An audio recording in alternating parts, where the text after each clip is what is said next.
El INE comienza el registro de candidatos. Incluye a los aspirantes independientes. El 29 de este mismo mes, el próximo domingo, se recibirán los documentos con los que cada partido político deberá acreditar que quienes pretenden ser candidatos a diputados, candidatas y candidatos a diputados por el principio de mayoría relativa han cumplido las disposiciones que marca la ley.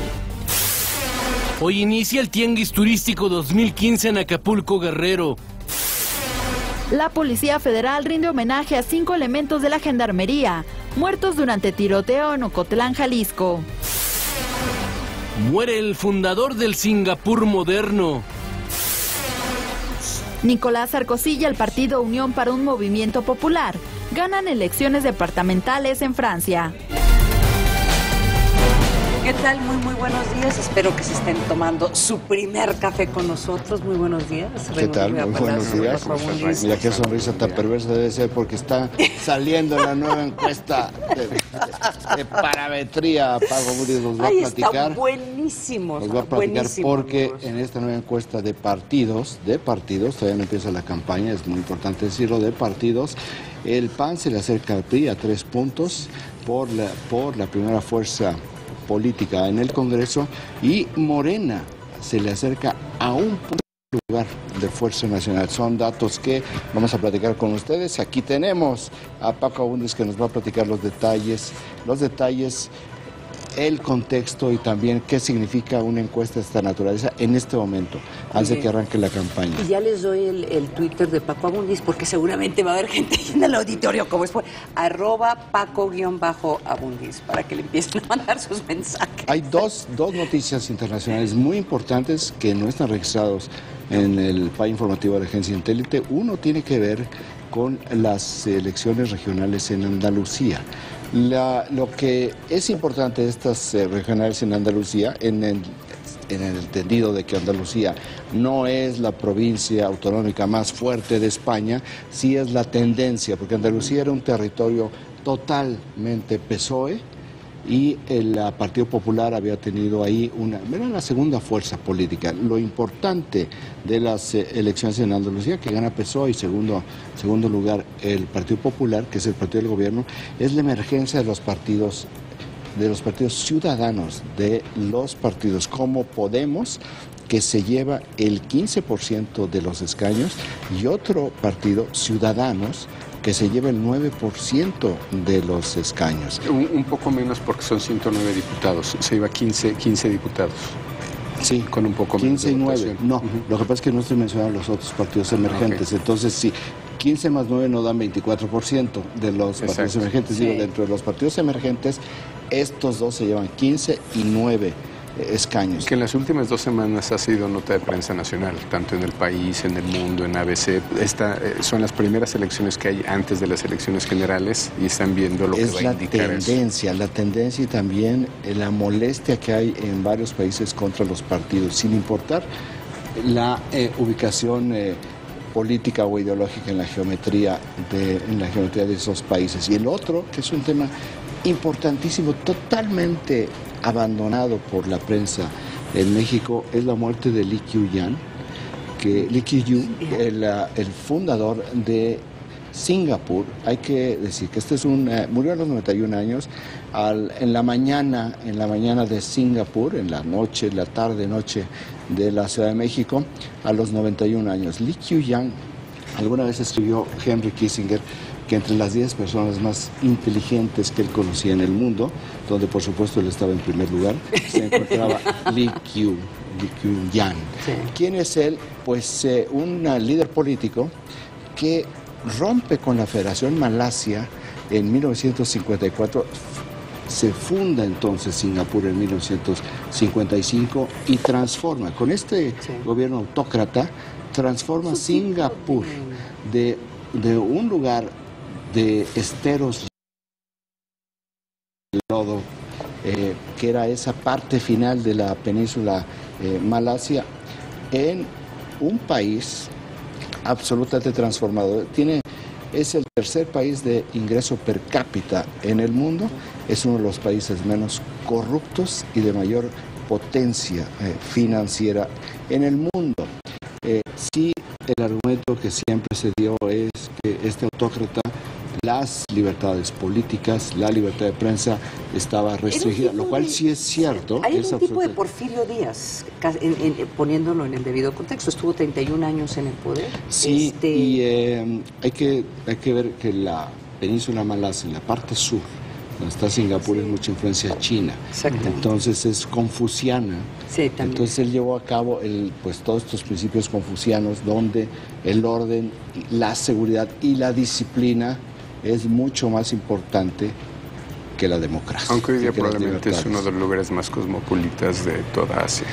Es decir, bueno, en términos de migración. No hay duda, pero sigue habiendo problemas de libertades políticas y libertad de prensa. No es un país libre, es un país altamente rico, es un país muy, bueno, no es un país, es una ciudad-estado, porque es pequeño en términos de población, tiene la mitad de la población que tiene Londres, por ejemplo, pero la fortaleza de Singapur, para que se han tenido la fortuna de estar ahí, se ve en las calles. Simplemente no hay necesidad de estarle rascando. No. Tú ves la limpieza, ves la parte nueva de la marina en Singapur, ves el espectacular Hotel Raffles en esa ciudad-nación, y ves la diferencia tan enorme con un país que va creciendo, que es Malasia, y que sin embargo, estando juntos, habiendo sido parte de la misma Federación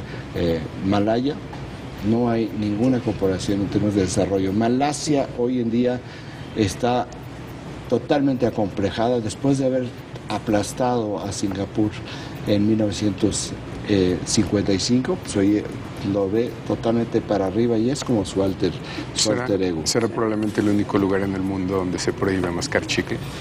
Sí, bueno. Ah, claro. Ese es un muy buen ejemplo. Y hay de ti si tiras algo a la calle. Sí, sí.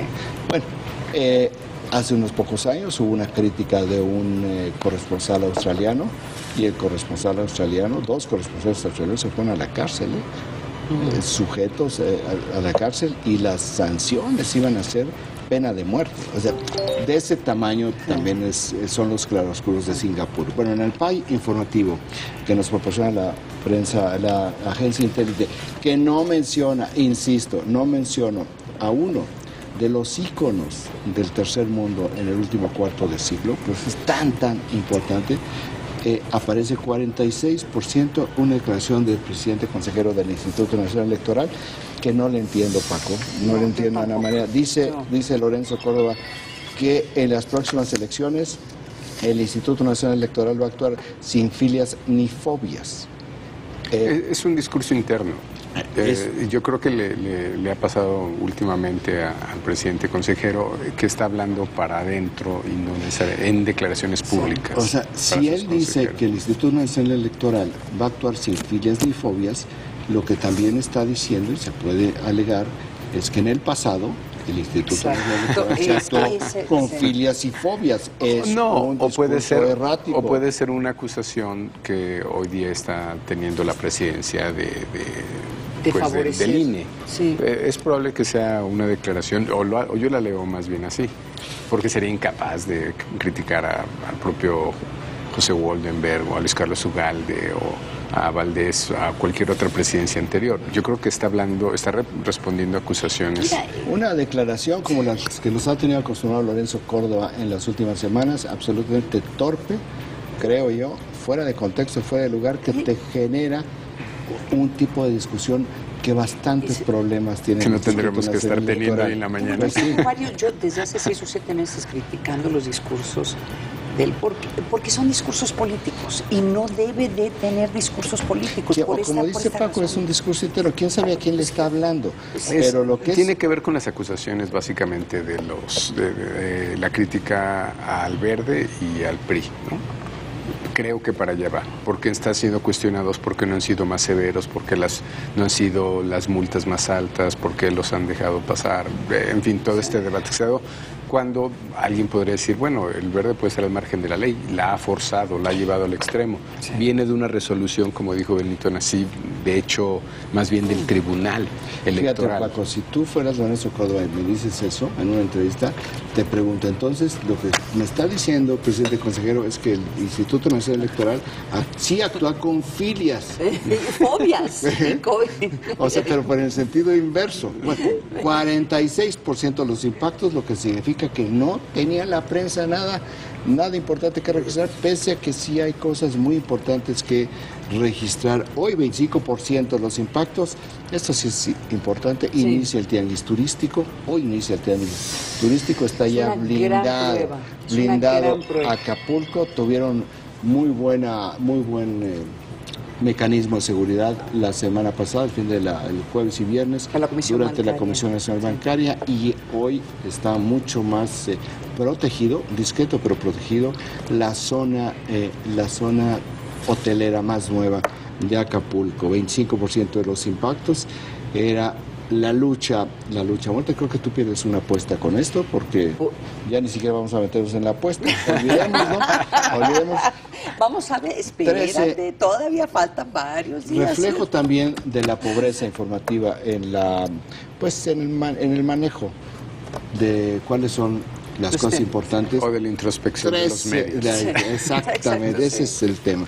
13% de los impactos sigue exponiéndose o sigue viéndose en la prensa el lavadero en MBS, porque una vez más Carmen Aristegui dice, me censuró MBS la información, la investigación sobre la Casa Blanca. MBS dice, no hubo censura en la investigación.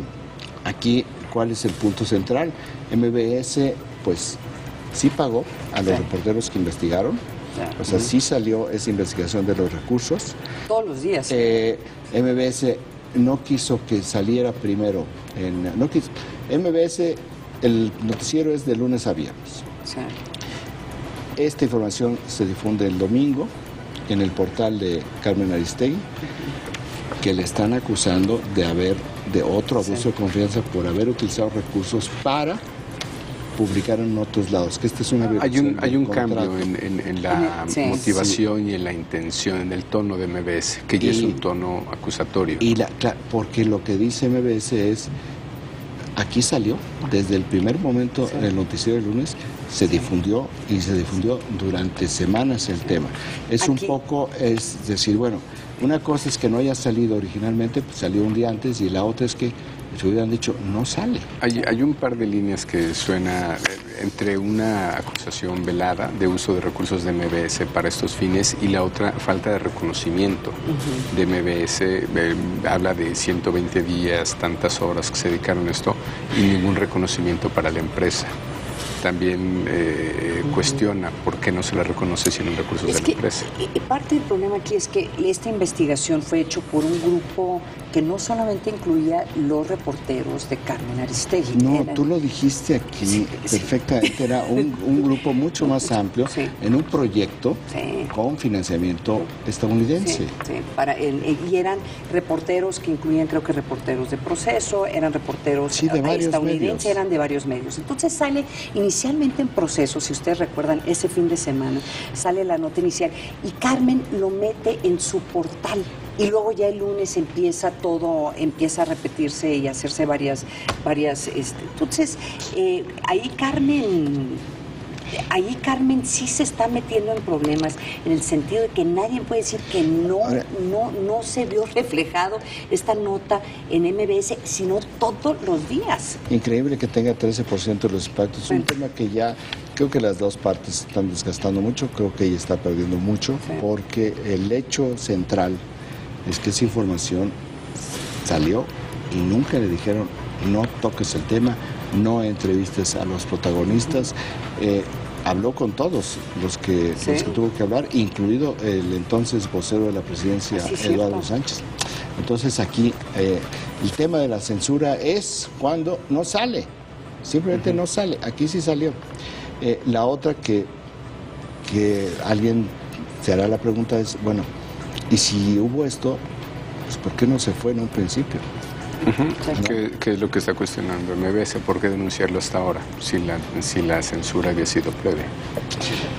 8% de los impactos, la Coordinadora Nacional de Trabajadores de la Educación, no es ninguna sorpresa esto, pero ya anuncia que va a boicotear las elecciones. Eso es lo que dice la coordinadora, ya lo sabíamos en el caso de Guerrero, ya había habido los amagos en Oaxaca, está desde hace, y lo hemos comentado aquí, desde hace ya 15 días está buscando que en otros 7 estados tampoco hay elecciones para efectos prácticos. La coordinadora retiró el plantón del centro de la capital de Oaxaca, la diferencia porque se fue a los órganos electorales, y en Guerrero no ejerció la presión que decía que iba a hacer contra la Convención Bancaria, ni pinta que vaya a haber contra el tianguis turista. La diferencia no puede ser que lo están diciendo ya como coordinadora y no como secciones específicas. No, porque ya no es la 22, no es la 9. Este fue un acuerdo la semana pasada, inclusive es un acuerdo ya anunciado. ¿Por qué lo traen hoy los medios? No tengo la más mínima idea, porque traen como 8 días de retraso, pero bueno, imagínense que un boletín con 8% de los impactos de que el secretario de Economía, Ildefonso Guajardo, va a Francia a promover inversiones. Ya para que... Eso, no, pues porque no se les ocurrió que Lee Kuan Yew era mucho más importante que un boletín sobre una visita. Yo entiendo el tema del tianguis por el contexto. Incluso las elecciones francesas. No hay elecciones francesas, no hay elecciones, el regreso de Sarkozy como vimos, no hay elecciones en Andalucía, no está este hombre, este gran fundador de Singapur, Lee Kuan Yew. Bueno, sí está medio extraño este PAI informativo. La agencia de que real no es el PAI informativo, es la jerarquización de los medios de comunicación. Y eso es lo que tenemos, un PAI absolutamente peculiar. No es aburrido. Bueno, sí, es un poco aburrido, ¿no? En primeras planas, creo que la mayor parte de los diarios toman las declaraciones del secretario de Hacienda sobre los retos y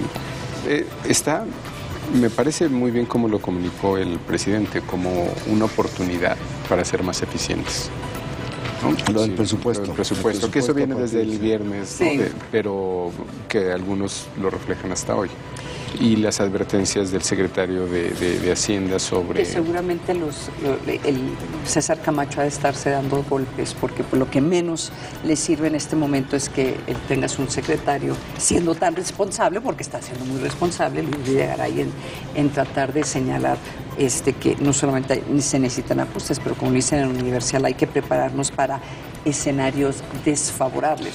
¿no? Bueno, pues está haciendo su chamba. Peor escenario desfavorable que el petróleo en $50 este año. Quién sabe cómo se ponga el próximo año, y sin cobertura petrolera, porque se acabaron ya los seguros este año. Sí. Sin duda seremos más austeros y eficientes. Aunque no queramos, ¿verdad? Sí.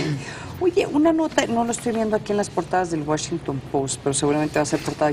Aquí está, que ya se anunció el primer candidato a la presidencia en Estados Unidos para el Partido Republicano, y la razón de que es el senador Ted Cruz es muy interesante, porque Ted Cruz es como lo contrario de todos los estereotipos que podías tener. Ted Cruz es canadiense, nació en Canadá. La razón que los constitucionalistas dicen que sí puede lanzarse a una candidatura para ser presidente de los Estados Unidos y ser presidente de los Estados Unidos es porque su mamá es norteamericana, nació en Delaware. Entonces renunció a su ciudadanía canadiense, creo que hace el año pasado, y se lanza, es cubano, de descendencia cubana, y se lanza por parte, él quiere ser el candidato para el Partido Republicano, pero la parte derecha, la extrema derecha, el Tea Party de los republicanos, no se le da mucha esperanza. ¿Qué dirán los propios republicanos cuando no dejan de molestar a Barack Obama? Sí, claro. Porque nació en Hawái. porque su abuela es de Kenia. Sí, claro. Y nació en Hawái, dicen que no, su abuelo, y entonces dicen que no es americano. Claro, entonces, y que le insistían que tenía que sacar su acta de nacimiento. Este nació en Canadá, es canadiense, y los canadienses tienen la reputación de ser mega liberales, y pues resulta que su hijo, el hijo canadiense, pues resulta que va a estar lanzándose a la candidatura como un candidato hispano, pero de la extrema derecha. Interesante, ¿no? Regresando al tema de las elecciones en Andalucía, solo señalar que el resultado final fueron de 109 curules, 47 para el PSOE, lo cual significa que no le fue mal. No. Y anoche había discusiones en TV España y en Antena 3 sobre cómo leer esta elección. Y lo que decían algunos analistas, un poco como tú lo sugerías, Raimundo, es esto no va a ser una calca de lo que pasa en el país, hay que leerlo como tendencia. El hecho de que al PSOE no le ha ido mal no significa que no haya perdido la mayoría absoluta con 47 escaños, 33 PP, 15 Podemos y 9 Ciudadanos.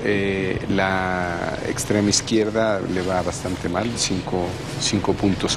Pero nuevamente leída como contexto, si significa una tendencia, si es la emergencia de lo que es el rompimiento del bipartidismo, para empezar, ya no es PSOE-PP, ya no es izquierda-derecha, ya entran Ciudadanos o Podemos, y eso veremos cómo se comportan las elecciones siguientes. Es como esta tendencia de votar por lo que no es tradicionalmente político, como estas imágenes del antipolítico, ¿no? Del antipartidos. Y por cierto, es la primera vez que llega una mujer como líder del Susana Congreso. Díaz. Así es, como líder del Congreso. Susana Díaz del PSOE. En Andalucía. Hay nada más para rematar, más adelante, algo vamos a ver, es que la región más PSOEista de España es Andalucía. Entonces la pérdida de la mayoría pese a que no le fue bien, sí es muy significativa. Oye, todavía ni has iniciado comentarios sobre tu encuesta sobre partidos, y ya tenemos un comentario de Alexia Incómoda. Dice, me parece que más allá de la crisis del PRD hay efectos mediáticos que inflan mucho a Morena en estas encuestas. Entonces ya nos están empezando a llegar mensajes. Vámonos a un corte porque tenemos mucho más aquí en la cámara.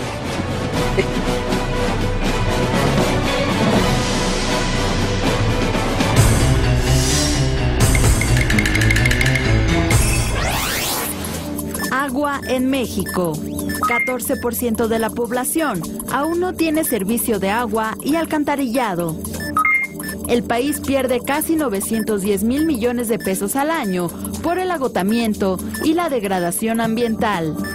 El dato útil para comentar en el café.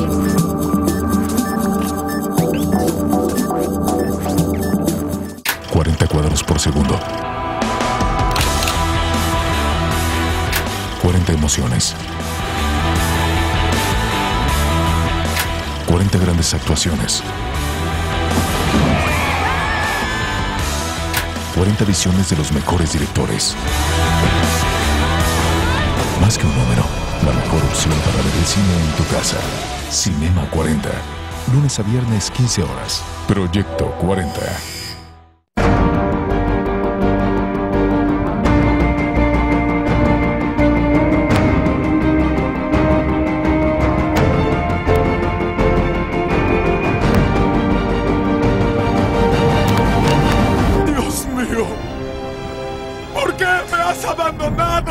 Todos los domingos descubre los enigmas, realidades y secretos en El Pulso de la Fe. Domingo 16:30 horas. Proyecto 40. Todos los lunes reabrimos el libro del conocimiento para adentrarnos a un mundo en donde el valor es poder. Hemos llegado a un punto de inflexión en el cual el país va hacia el barranco. Poder financiero. Plantearemos lo que a nuestro juicio será este 2015. Es momento de crecer. El Estado mexicano compró una cosa y le dieron otra. Poder financiero. Lunes 22 horas. Proyecto 40. Ella, con sagacidad y profesionalismo, pone por delante el bienestar social. Los hechos violentos nos afecta como ciudadanos, nos mueve como país. Él, con conocimiento y veracidad, otorga información fidedigna. No queremos ningún desvío y aquí lo estaremos siguiendo con lupa. Todos los jueves, Adriana Sarur y Gustavo Rentería te revelan las problemáticas que suceden alrededor del país. Hoy México tiene, pues, más retos. Desde las cámaras, jueves 23:30 horas. Proyecto 40. Una nueva red ha surgido, con el poder para consolidar. El día que recordó a Luis Donaldo Colosio como un hombre visionario, recibió más de 400 retweets. O destruir. El Partido del Trabajo y Nueva Alianza revelan su pésima estrategia en redes.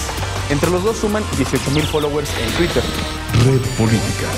Todo lo que digan que hacen y cómo se mueven los políticos tiene una meta: ganar 2015. Lunes 21:45 horas. Proyecto 40.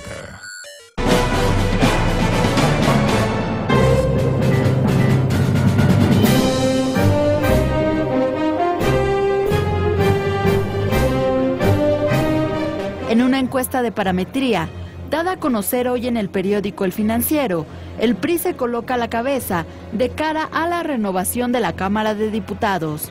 Sin embargo, el reporte señala que el PAN se encuentra a solo 3 puntos de desventaja, con 27 a favor, mientras que el tricolor se alza con el 30% de los votos.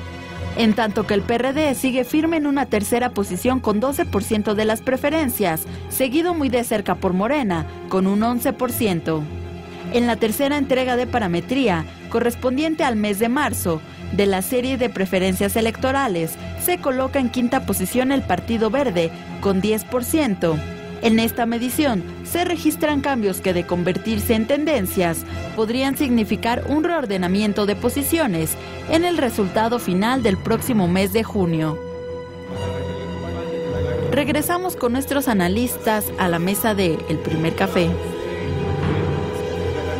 Oye, Paco, hoy publicaste en el periódico Financiero una encuesta de intención del voto para la elección de diputados federales. Algunos cambios importantes, sorpresas, ¿qué es lo que estamos viendo? Dentro de la propia serie, yo creo que de los más reveladores es que sí tenemos un crecimiento de Morena, que lo estamos observando regionalmente en la Ciudad de México, en algunas jefaturas delegacionales.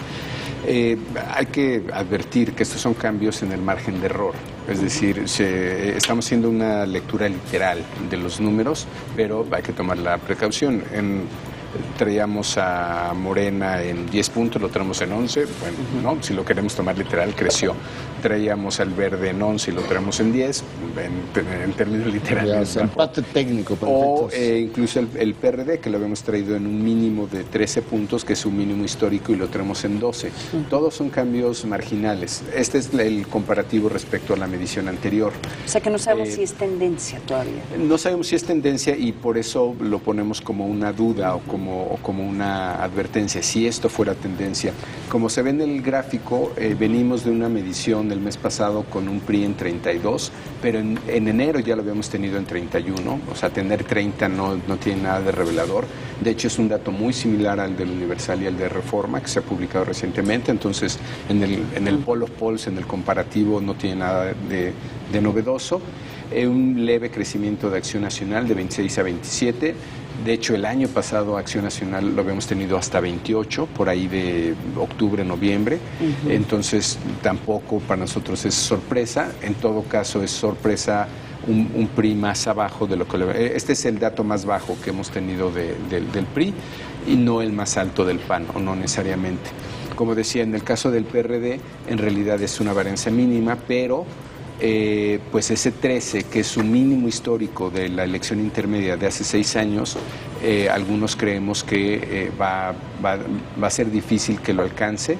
Y bueno, incluso hay ya apuestas de algunos periodistas que dicen que le apostaron una botella y una comida, al parecer, al presidente del PRD, a que no va a llegar ni siquiera a esto, a 12 puntos. Bueno, nomás les digo, nomás les digo los comentarios. Muy que científico hay, ese comentario del periodista, a partir de lo que yo creo, de lo que yo imagino y de y además el gran temor de tener que pagar una comida. Sí.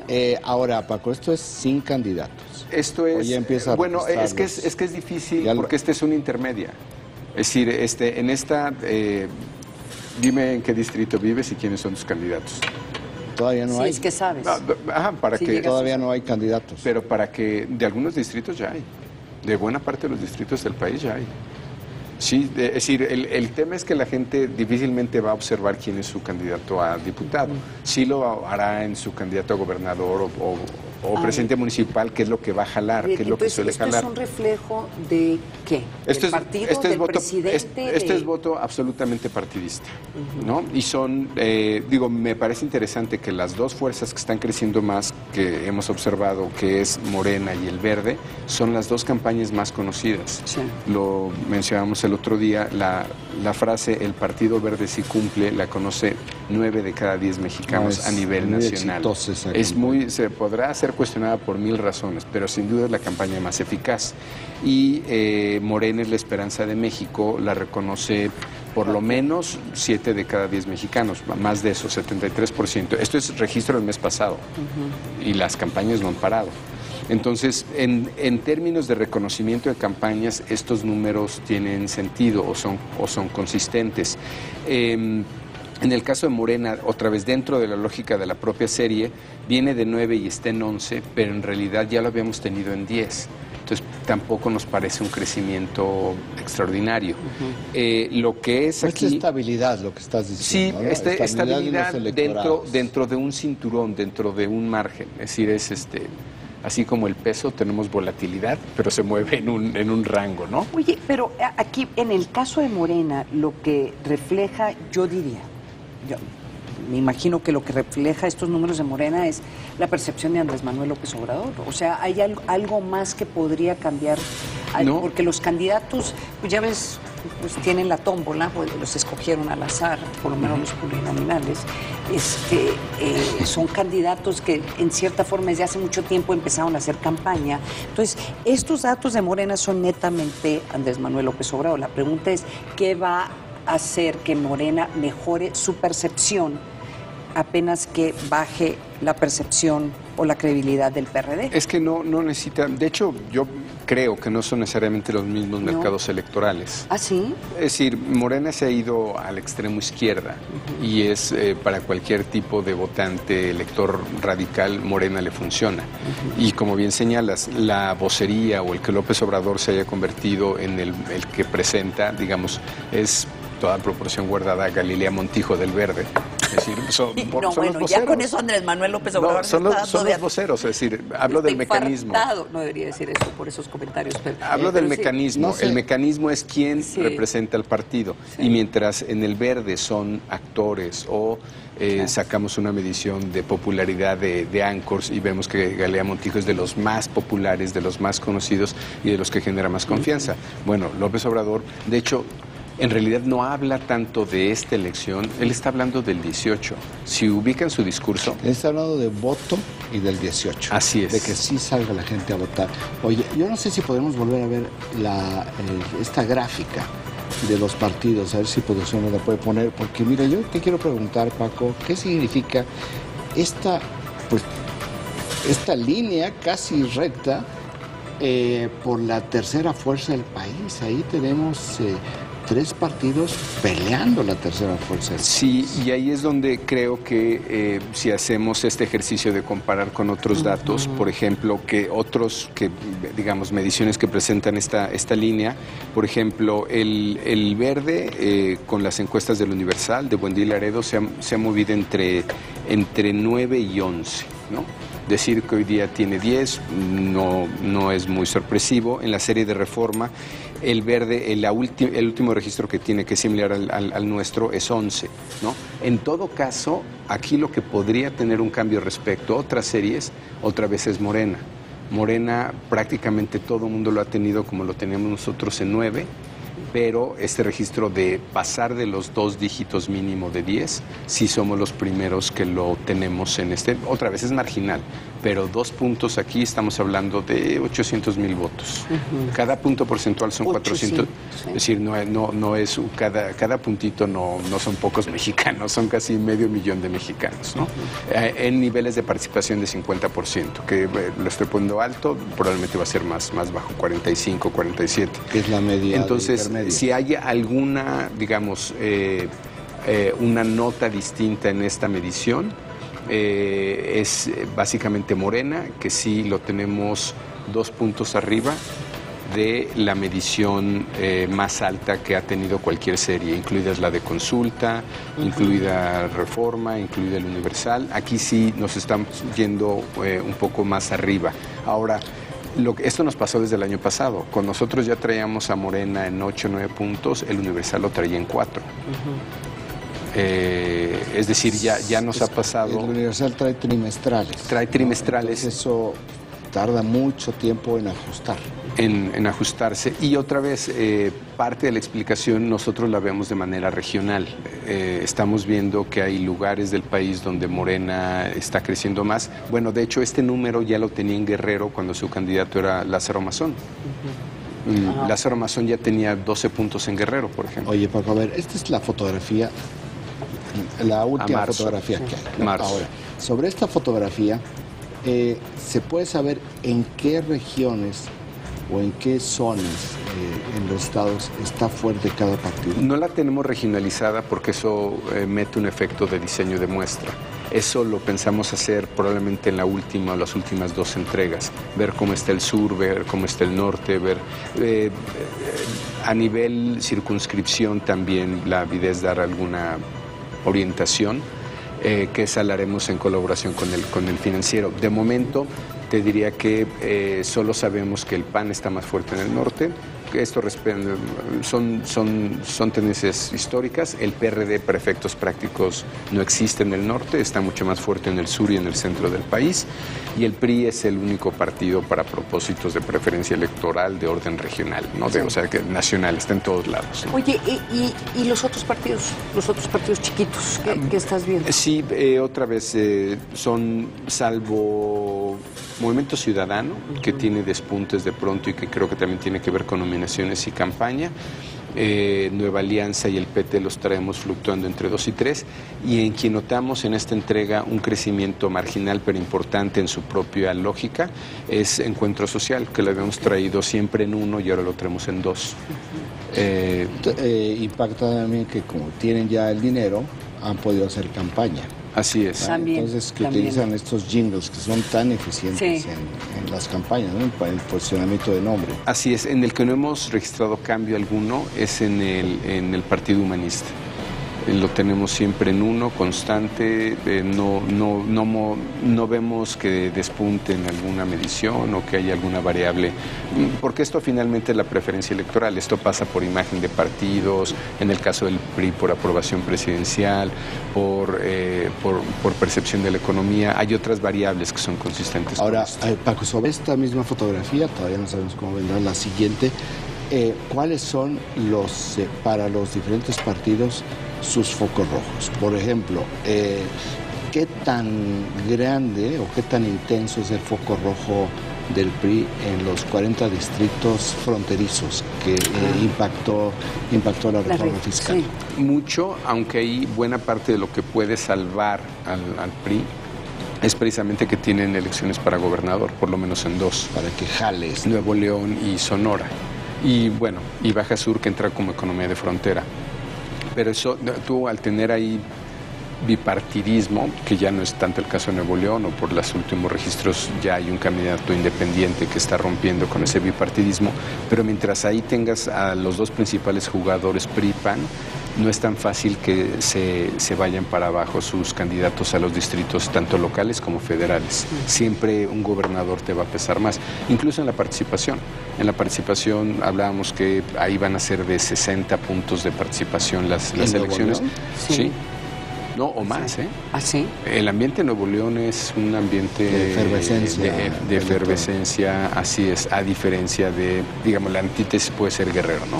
Oye, o Oaxaca. En estos, de nuevo volviendo a los partidos chiquitos, también se asumía que Morena le iba a quitar votos, por ejemplo, al PT y a Convergencia. Está pasando, eso es más al PT. Más al PT, no porque Convergencia parece que ha crecido. Más al PT porque de hecho, si recuerdas, en términos de alianzas, el PT es quien ha estado más cerca de Morena. En muchos, bueno, de hecho, en principio, dicen algunas notas de la semana pasada, que podría haber un rompimiento fuerte entre PT y Morena.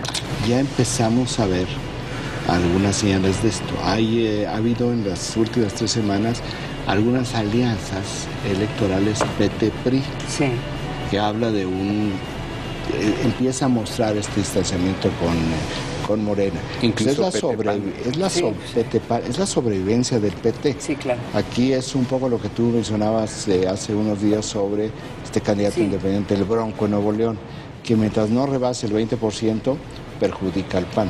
En el momento en que empiece a rebasar el 20%, ya no va a tener a quién quitarle votos más que al PRI. Claro. Ya se convierte en un asunto de sobrevivencia política. En el caso de PT, fundamental porque puede perder el registro. Así es.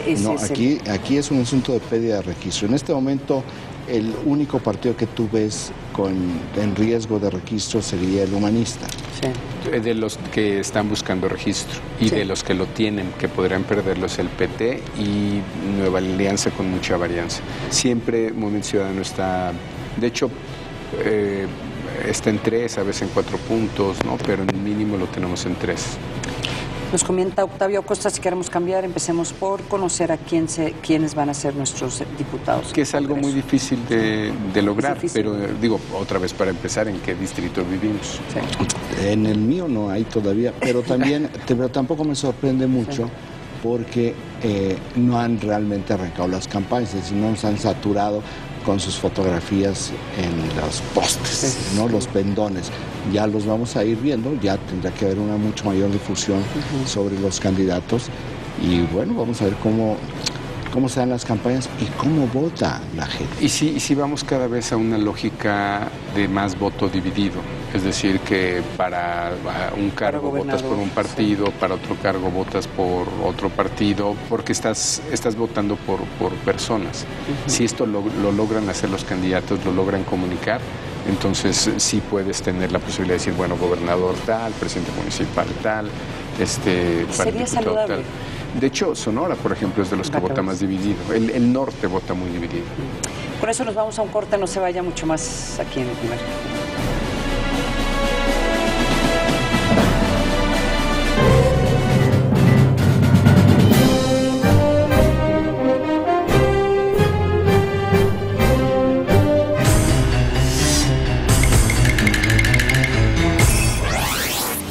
Agua en México. Se destinan 148.699 millones de pesos al año en tratamiento de aguas negras e instalación de drenajes. De los 653 acuíferos existentes en México, 126 están sobreexplotados. El dato útil para comentar en el café.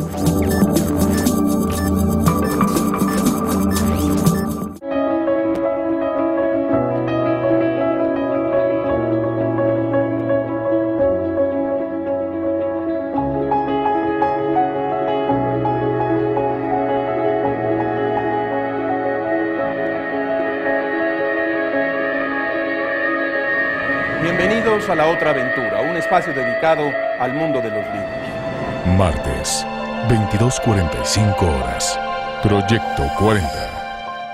Te tiene que apasionar lo que estás haciendo, tienes que sentirlo. Estoy buscando las oportunidades todo el tiempo, es algo que se me da nato y me encanta. Hay que pararse todos los días con una buena actitud, con un proyecto del día. Primero, tratar de no tener prejuicios frente a nada. Todos los viernes te damos una razón más para cambiar tu vida. Líderes Mexicanos 40. Fórmulas de éxito. 21 a 30 horas. Proyecto 40. Esta semana en Vértigo, especialistas advierten crisis en el INE.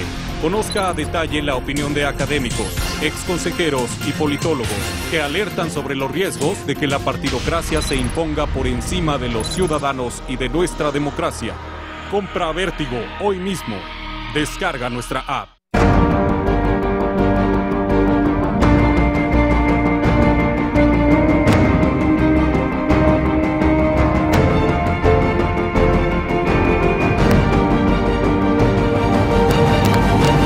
Dios mío, ¿por qué me has abandonado?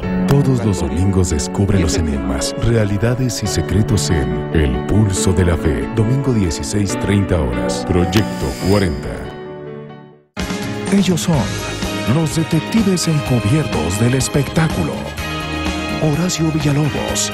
En Los Placeres Culposos yo confesé que soy fan de La Vecindad del Chavo. Pilar Bolívar. Creo que la forma de narración es muy padre y muy sofisticada. Y Mauricio Valle. De las pocas comedias que he visto este año que en verdad me han hecho reír y me han divertido. Farándula 40. Miércoles 22 horas. Proyecto 40.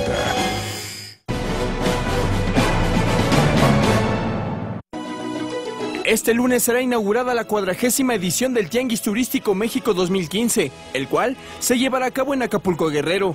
La realización de este evento tiene como objetivo fomentar la promoción y comercialización de los destinos, productos y servicios turísticos del país. A esta cumbre, que también es de negocios, se tiene contemplada la participación de 64 naciones de los 5 continentes. De acuerdo con la Secretaría de Turismo, acudirán 2.500 expositores y se estima que puedan concretarse 28,000 citas de negocios. Con la realización del Tianguis Turístico México Acapulco 2015, se espera que haya una derrama económica aproximada de 130 a 150 millones de pesos. La dependencia federal destacó que por primera vez en este tianguis habrá compradores de Medio Oriente y de África. Asimismo, la Sectur informó que debido al número de países y empresas participantes, la 40ª edición del Tianguis Turístico se consolida como el mejor de la historia. Por otra parte, la secretaria de Turismo, Claudia Ruiz Massieu, anunció que la edición número 41 del Tianguis Turístico, en 2016, tendrá como sede la ciudad de Guadalajara, Jalisco. Regresamos con nuestros analistas a la mesa de El Primer Café. Pues sí te doy la razón de una cosa, Raimundo. ¿Te acuerdas hace un año que se hablaba de que ella, la secretaria de Turismo, iba a ser la candidata a la gubernatura de Guerrero? Pues no. Bueno, ¿te acuerdas que decía no? No, por eso te estoy... Cada vez que a ver, damas y caballeros, estoy reconociendo que me equivoqué hace un año. Y es muy difícil para mí reconocer que me equivoco porque no lo hago con mucha frecuencia. Pero bueno. Disculpa aceptada. No, sí, pero y ahora está en un tianguis y ojalá que les vaya bien, porque si le va bien al tianguis, le va bien a la imagen del país. Pero de todos modos, lo que se busca hacer en el tianguis turístico es promover la imagen del país. Pues es difícil promover una buena imagen del país cuando seguramente está militarizada toda la zona. De acuerdo con los reportes, no está militarizada. Tampoco está bloqueado de manera muy discreta, pero pues, por supuesto que no van a permitir. Y yo creo que, por lo que vimos en la Comisión Nacional Bancaria, creo que ya hubo una negociación con el gobierno, ¿no? Porque ni siquiera hicieron el intento y podían haber hecho un intento también para buscar un choque con la policía y jalarse los reflectores. Yo creo que aquí hay una negociación política que, así como le permitió el tránsito tranquilo de la Comisión Nacional Bancaria, pues me imagino que esto es lo que va a suceder con el tianguis turístico. Ya lo veremos el viernes. En términos de comunicación y de símbolos, qué mejor evento que la Comisión Nacional Bancaria. Claro. Era mucho más que el tianguis turístico, ¿no? Sí, o mucho más que... Pues no en el sentido porque la Comisión Nacional Bancaria era nacional, el tianguis turístico es internacional, o sea, en términos de percepción. Pero está hablando en términos políticos. O en términos ideológicos, de símbolos, exacto. O sea, el presidente, el secretario de Hacienda, pues hasta los maestros, los banqueros. Sí, los maestros tienen sus cuentas de banco. No todos. Están bancarizados. Pero pagan intereses igual que todos. En sus tarjetas de crédito. Tenemos un comentario de... A ver, seguimos con comentarios. Oye, Paco Abundis, ¿en cuántos puntos tienes sobreestimado al PRI igual que en el 2012 a Peña Nieto? ¿Qué papel juega Peña Nieto en todo? Pues es interesante porque somos los que lo tenemos más arriba. Bueno, lo tenemos más arriba. Comparado con otras series, sí. ¿Más arriba a quién? Al PRI. Es decir, lo hemos tenido en este cinturón de 33-30. Esta es una elección de otra naturaleza. Otra vez, aquí no se vota por un presidente, por un ejecutivo. Este es un voto de partido. Ahora, ¿hay una sobreestimación al PRI en las encuestas? Ahora no sé, parte de lo que pasó en el 2012, como fue un poco el caso del 2006, que nadie recuerda, ya tenemos memoria muy corta, como bien suele sugerirlo, y por eso creo que esto de las sobreestimaciones para algunos colegas es más injusto que para otros. El caso de Geaiza, que fue el más preciso en 2000, fue el más preciso en 2006, pero obviamente nadie se acuerda de eso en 2012, ¿no? Sí. Pero por décimas, ¿no? Sí, fue muy preciso en las dos anteriores. En 2006, en realidad, tuvimos un dilema donde la mayor parte de las mediciones daban arriba a López Obrador, porque no podíamos medir bien al PRI o qué iba a ser ese voto priista que se acabó yendo con Calderón.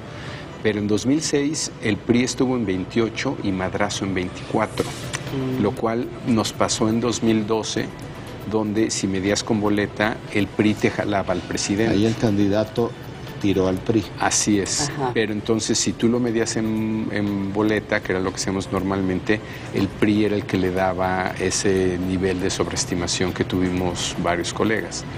Pero como no es elección del presidente, aquí la pregunta es más bien si los cuestionamientos que hay sobre el presidente o la administración van a acabar jalando al PRI a la baja. Porque hoy no van a votar por él. Que todavía no vemos. Que es algo que todavía no sabemos. ¿En qué estados el presidente tiene un índice de popularidad más alto que el gobernador, que es un poco como se ve? En los estados donde el presidente esa es una alto, jala. Por lo menos en la tercera parte del país. Es decir, en las 9 gobernaturas, en todas el PRI es jugador. En todas. Probablemente la única que no se ve tan claro es en Michoacán, pero en todas es primero o segundo. Y entonces, si tú eres jugador, eres candidato a gobernador, eso al PRI le va a dar un voto que no pasa por la lógica federal. Cuando uno pregunta por la identidad partidista, la mayor parte de la gente no concibe cómo mucha gente se sigue considerando priista porque creen que el PRI se asocia con el presidente. El PRI no es el presidente. El PRI también son los gobernadores, son presidentes municipales que tienen buenas gestiones. ¿Cuántos estados están gobernados, de los que van a elección, están gobernados por el PRI? Está Nuevo León. O vamos a irnos al revés, ¿cuáles no? Sonora, Baja Sur, Guerrero. Nada más 3, de 9. 6 están gobernando. Y ya, claro, Colima, Campeche, Michoacán, Querétaro, San Luis, Nuevo León. Vamos a Francia, en donde hubo una derrota histórica para el socialismo. Ayer, en Francia, el expresidente Nicolas Sarkozy volvió con fuerza a la arena política. Esto luego de que su partido, la Unión para un Movimiento Popular, se impusiera en la primera vuelta de las elecciones para elegir más de 2.000 ayuntamientos. De acuerdo con algunas encuestas, el partido que lidera Sarkozy habría obtenido el 31% de los votos, cifra que mandó al segundo sitio a la ultraderecha encabezada por Marine Le Pen, que solo consiguió el 25% de las preferencias. En tanto, el Partido Socialista del presidente François Hollande se fue hasta el tercer lugar al obtener apenas el 20% de los sufragios. Después de darse a conocer los resultados preliminares, Sarkozy aseguró que su victoria muestra el profundo deseo de los franceses de un cambio claro y consideró que el país se ha alejado de la izquierda por sus mentiras. Llamó a los votantes de la extrema derecha a confiar en la Unión para un Movimiento Popular, ya que, dijo, el Frente Nacional de Marine Le Pen no aporta nada contra las dificultades de los franceses y terminaría por agravarlas. Además, agregó que su partido no buscará ningún acuerdo en la segunda vuelta del próximo domingo con la ultraderecha del Frente Nacional. Regresamos con nuestros analistas a la mesa de El Primer Café. Esto es en reacción a los atentados terroristas. ¿Qué es lo que está pasando en Francia? En el discurso, Sarkozy dice que felicita al electorado porque lo prefirió, pero básicamente diciendo que la izquierda y la derecha tienen prácticamente las mismas políticas públicas y quieren resolver lo que se considera crisis en Francia, crisis de crecimiento, crisis económica de la misma manera, y que le está ofreciendo otra opción. Entonces, él se ve como centro-derecha para al Frente Nacional. ¿Centro-derecha o centro-derecha? Centro-derecha sería Sarkozy para el Frente Nacional. Sí. está por arriba del Partido Socialista. Entonces su explicación de asumirse ganador, es decir, es que nosotros sí tenemos claras las respuestas para el ciudadano francés, a diferencia del Partido Socialista y de la derecha, porque finalmente ellos quieren resolver el problema económico de la misma manera. Fue un discurso muy breve, pero muy emblemático, muy claro. Sí, un poco está hablando de toda esta insatisfacción con la izquierda, pero que tampoco les gusta la extrema derecha del Frente Nacional. Entonces se presenta, es una opción, es una opción centrista, y en Francia el sistema político le permitiría inclusive volver a contender por la presidencia. ¿Qué es lo que estará viendo? ¿Cuáles son sus posibilidades reales? ¿Sí, presidente otra vez? Pues eso es lo que nos está diciendo estas... Pues es un asunto de franceses. Si los franceses están molestos con la economía socialista y están molestos con el orden... Y en la derecha francesa no ven opción. Afortunadamente. Ven una mayor polarización, pues entonces sí. Me imagino que lo están viendo como una opción real a algunos sectores. Es muy pronto, pero ahí regresa por una buena puerta. Es muy pronto, pero la diferencia con la que gana es importante. Sí. O sea, no es un margen menor. Lo que digo es muy pronto por el tipo de elecciones. Son elecciones departamentales, hay que ir avanzando para ver qué tipo de implantación va a poder tener en las próximas. Y no solo eso, sino que en general las elecciones locales o departamentales son más como de servicios, también es otra la lógica, no es de la gran política. De proximidad. Sí, de proximidad. Exacto. Oigan, Pepe el Tosco dice, Ana María, aceptamos con gusto tu disculpa, que no vuelva a pasar. Exactamente, me sumo a Pepe el Toro. Oigan, muchísimas gracias por sus comentarios de esta mañana y nos vamos, se nos acabó el tiempo, nos vemos mañana de nuevo aquí en El Primer Café.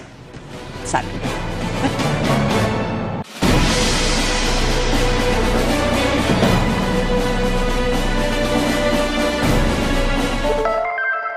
Disfruta con nosotros una buena taza de café. Uno casi puede predecir que va a aumentar en los homicidios y la violencia. Es que allí está también hospedado un líder del cártel del Golfo. Realmente iban sobre él. Primero, las buenas noticias. Los niños latinos se están graduando de high school a tasas más altas que nunca en la historia. Aquí en la Casa Blanca, Alejandra Ceja, directora ejecutiva de la Iniciativa Presidencial sobre Excelencia de Educación, tiene mucho que decir acerca de este logro. Sí estamos viendo el progreso en temas de la tasa de graduación, que hoy en día estamos celebrando el progreso. Son 4 puntos que hemos visto que hemos progresado y hemos movido el nivel de 71% de estudiantes hispanos que se están recibiendo de la secundaria a 75%. Y ese es algo que tenemos que dar reconocimiento a la comunidad, que es progreso que estamos viendo. Es un día hermoso, es un día, yo pienso que es un día... Ahora, lo controvertido, que no es exclusivamente sobre latinos, sino sobre todos los estudiantes en Estados Unidos. El debate sobre si el llamado Common Core o estándares estatales de educación uniforme sirven o no. Y si sirven, ¿por qué hay tanta gente enojada rechazándolo? Common Core no le dice a los maestros cómo enseñar, pero sí establece nacionalmente qué destrezas todos los estudiantes deben dominar y se ocupa de 3 áreas: lengua, idioma, matemáticas. Los padres se quejan de que Common Core enfatiza aprovechamiento y entonces los estudiantes estudian más para pasar exámenes que para aprender, porque las escuelas pasan más tiempo examinando que enseñando. El Congreso está examinando qué cambios nacionales debe hacerle a los programas educativos del país. Quienes defienden Common Core dicen que la nueva educación debe ser relevante en el mundo real, que debe reflejar el conocimiento y las habilidades que los niños y que los jóvenes necesitan para tener éxito en la universidad y en las carreras profesionales. Con todas las caras y todas las voces, soy Armando Guzmán.